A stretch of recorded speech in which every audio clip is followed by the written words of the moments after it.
Disco king कहलाए जाने वाले बपी लहरी गुज़श्ता दिनों तवील अलालत के बाद इंतकाल कर गए। लता मंगेशकर के बाद बपी लहरी की वफात ने बॉलीवुड इंडस्ट्री को हिला कर रख दिया। मुनफरिद गायकी के साथ साथ अनोखा स्टाइल अपनाने वाले बपी लहरी गुलकारों में मुनफरिद मकाम रखते थे। यही वजह है कि सब उन्हें पसंद करते थे। जिंदा दिली के साथ जिंदगी गुजारने वाले बपी लहरी के क्या तौर तरीके रहे जिसकी वजह से वो खबरों की जीनत बने, बेपनाह दौलत होने की वजह से वो किस तरह खराबी सेहत का शिकार हुए, मरने के बाद उन्होंने अपनी फैमिली के लिए क्या असासे छोड़े, ये सब कुछ हम बताएंगे आज की इस वीडियो में।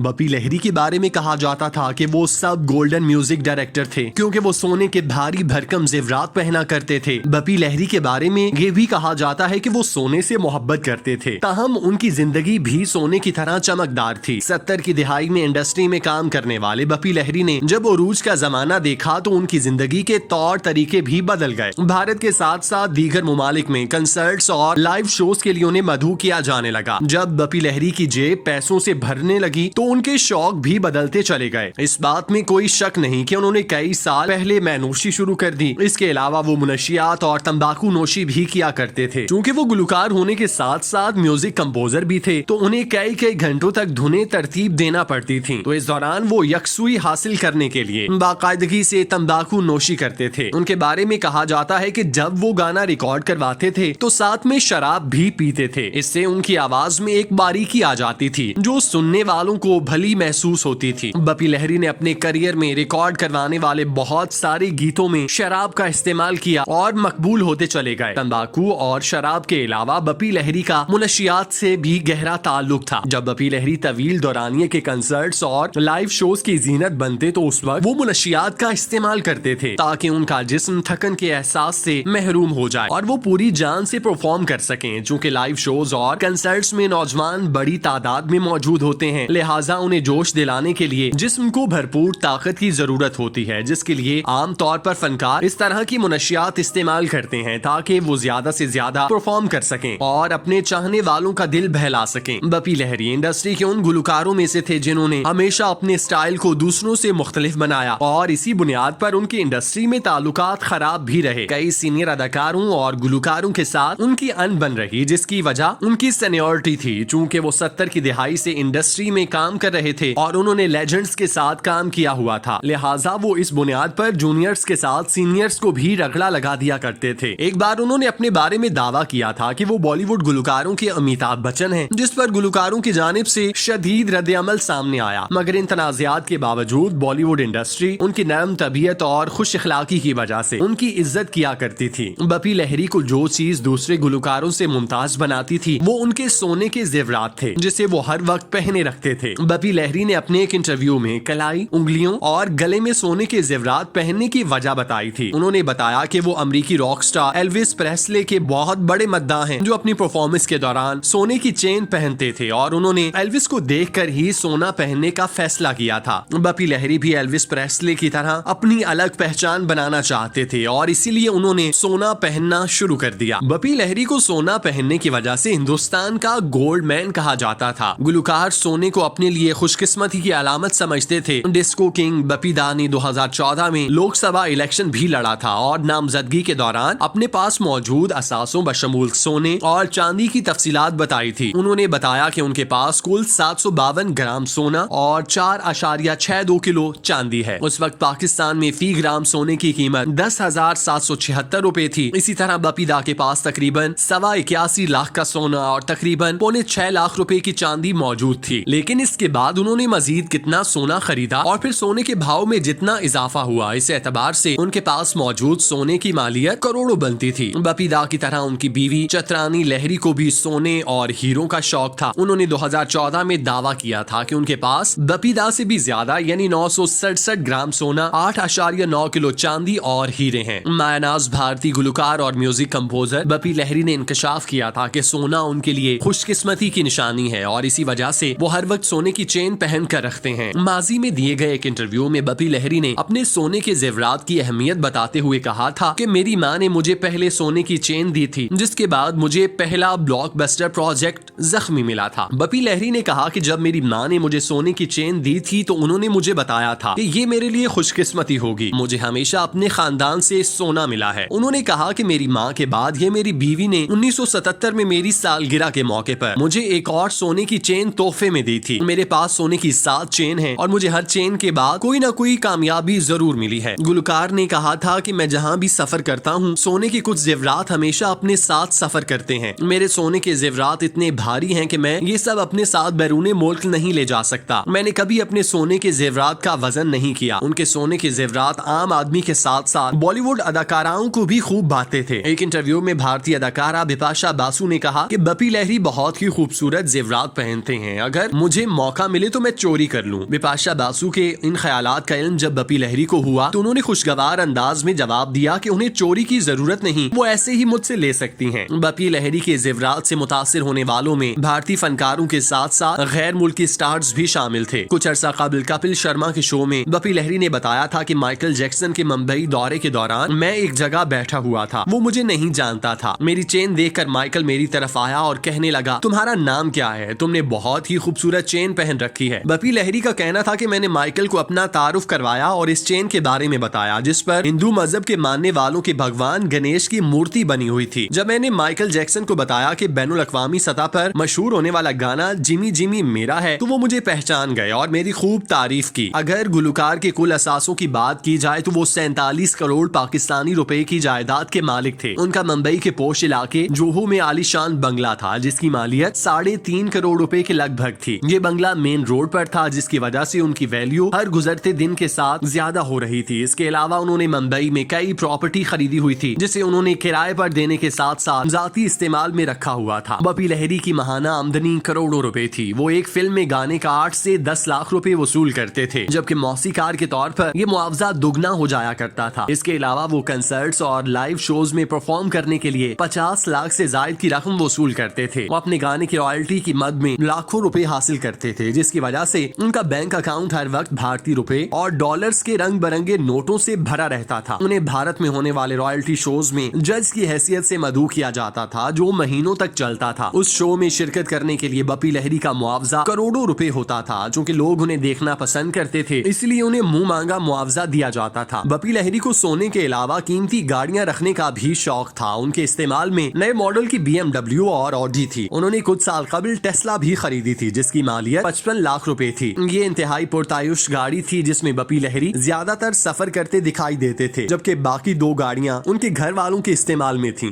बपी लहरी ने 1977 में चित्रानी लहरी से शादी की जिससे उनका बेटा बपा और बेटी रीमा लहरी पैदा हुई। वालिद के नक्शे कदम पर चलते हुए बपा लहरी भी गुलकारी से वाबस्ता हो गए, जबकि बेटी रीमा लहरी ने दूसरे शोबे को इख्तियार किया। दोनों बच्चों ने पुरतायुश जिंदगी गुजारी। बपी लहरी के बेटे बपा लहरी अमरीका में मुकीम थे और अपने वालिद की वफात पर वतन पहुंचे और उनकी आखिरी रसूमात में शिरकत की। बपी लहरी फनी जिंदगी के साथ साथ जाती जिंदगी में भी कामयाब रहे। वो बज़ाहिर रंगीन मज़ाह आदमी लगते थे मगर उनका किसी किस्म का स्कैंडल सामने नहीं आया। उन्होंने तवील अरसे तक भारतीय इंडस्ट्री की खिदमत की, अपनी आवाज का जादू जगाया जिसकी वजह से उन्हें बपीदा कहा जाता था क्योंकि वो सीनियर होने के साथ साथ सबको इज्जत और एहतराम की जगह रखते थे। बपी लहरी तो दुनिया से चले गए मगर उनके गाए हुए यादगार गीत हमेशा उनका नाम रोशन रखेंगे।